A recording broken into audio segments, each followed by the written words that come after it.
Sounds from a Safe Harbour. Can you tell me a little bit about like the idea behind it? When you first came to Cork, why Cork is so fantastic. Yeah.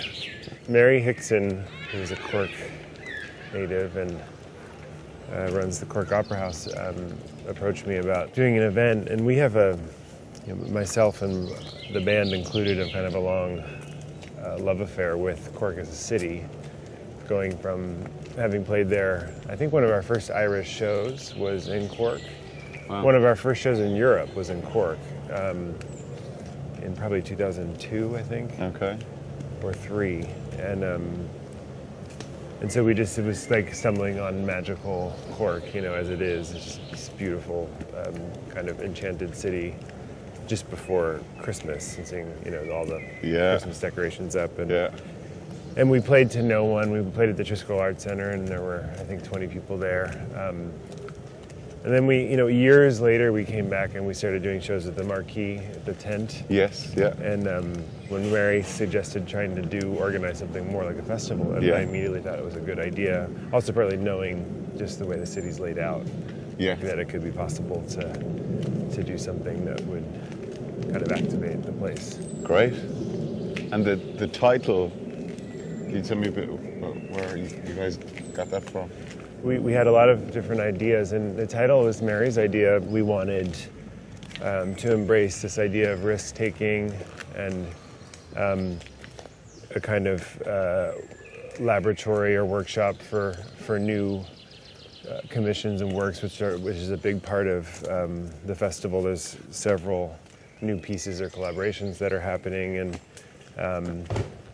then also, there's an idea that a harbor is a kind of port or a doorway to the rest of the world, and so, but it's a safe harbor. Yeah.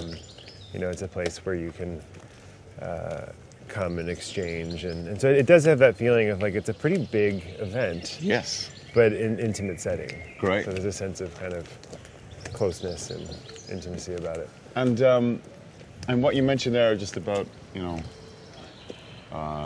a place to share new work, and you're obviously a huge collaborator. It seems to be very much part of your process. And can you talk a little bit about some of the people that you're going to be collaborating with, and some of the people that are going to be visiting Cork in September? It's a mixture of artists coming from my world of in the States, or more even New York-based people, and then a lot of Irish artists and even Cork-based artists, as well as there's a strong contingent of Icelandic musicians, which is partly because they're brilliant, and partly because I feel like they really fit with the kind of adventure-seeking side of music. My brother Aaron, who is probably my closest collaborator in all things. Life. We always, my twin brother. He is doing a new set of songs with the great Irish singer Lisa Hannigan. Fantastic. That's a brand new project for this that he agreed to do. So that's what they agreed to do together. It was really exciting. Great. So a lot of new work then. It's going to be a lot of new work, and then a lot of artists that will be seen in ways you haven't seen them before, and then some other surprises as well. So, great. Yeah. And the Gloaming, I see, are playing. They're going to be there. I think that Cork itself has such a strong Cork and Ireland as a music. I mean, it's amazing the amount of incredible music that comes from Ireland as a country, being such a small country by comparison, but with such a huge kind of global significance as a musical place. Yeah. And so there's quite a lot of Irish music on the festival, and also some, in some ways, celebrating the folk music of Ireland. I think that when you have a country that has such a strong folk tradition, yes, of traditional music, I think that's,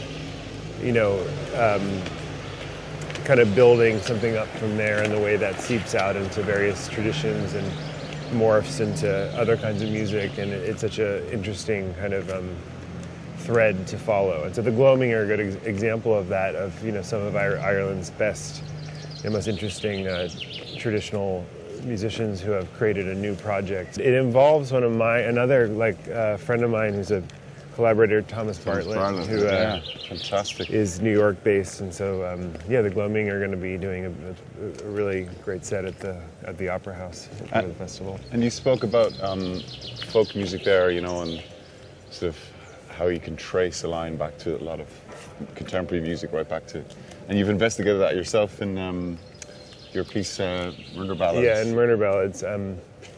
Crash Ensemble, another Amazing. Great Irish new music group, one of the best new music groups in the world now. Who are going to be doing, I think, 3 concerts as part of the festival, and one of them will include a piece called Murder Ballads. This is folk music that came from this side of the world. Traveled across the Atlantic, and then became adapted into, Appalachian folk songs. Murder ballads tell the story of these kind of grisly murders, often, romantic themed of, the man doing some horrible thing. Generally. They're beautiful songs, and I wrote the piece a few years ago, and I was thinking about it. It was around the time of there was a lot of shootings in America, and I was thinking about the kind of violence that's part of our culture. It seems so endemic and so, so horrible, but also it's always been present in kind of American life. And so I wanted to, do something, but not so severe with it. So I started looking into this tradition of murder ballads, and I adapted them so they're kind of resetting the folk melodies and ideas into a more contemporary work.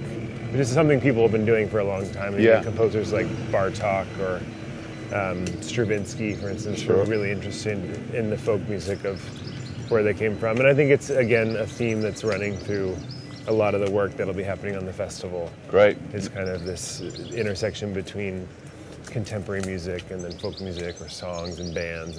And the crossover between, seems to be a lot of the players, like, for example, you've been working a lot of new music, and then, you've got the National, and same with Richard, and all the guys in the Gloaming have their own projects, and I love to see that sort of cross-fertilization in music. It's just purely as a listener, it's very stimulating when you see someone, taken out of what would be conceived or perceived as their comfort zone and put into a different. Yeah. And it's very interesting for the audience, just to. I think that the way that as music listeners we travel and search for different kinds of music, and you rarely find